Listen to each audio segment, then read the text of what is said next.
नमस्कार, प्रणाम। और आज हम लोग हैं भित्रियस मॉल में। कुछ सामान का खरीदारी करना था। ये है राइटर राकेश, प्रणाम। ये हमारे गुरु चाचा है। और वो देखिए कृष्णा पंचा जी का, देखिए वो अपना काम कर रहे हैं। कैसे हैं आप सब? और हम लोग आज भित्रियस मॉल में टाइम निकाल के आए हुए हैं। थोड़ा सा रिकॉर्डिंग के साथ साथ ये भी जरूरी है। जरूरी है, बिल्कुल घूमना फिरना तो सब हाँ। जरूरी है। अभी हम लोग आ रहे हैं बिहारी वुड से। बहुत जल्द बिहारी वुड से गाना आ रहा है। आप तो ढेर सारा प्यारा आशीर्वाद दीजिए। आई देखिए नज़ारा कितना मस्त है। आप लोग भी आइए भित्रियस मॉल। जय हो जय हो। ये अच्छा जी। साफ बोल के आ रहा था। जय हो जय हो।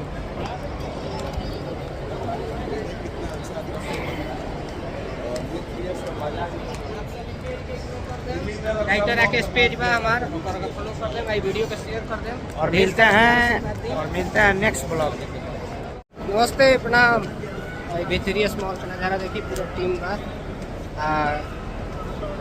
ये देखिए बहुत अच्छा है ना, नीरज निराला जी, पैचा जी वाली।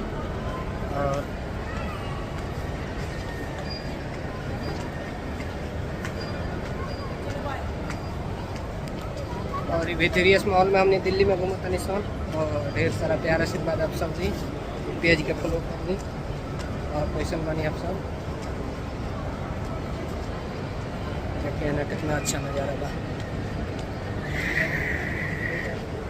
दिल है कि वो तो नहीं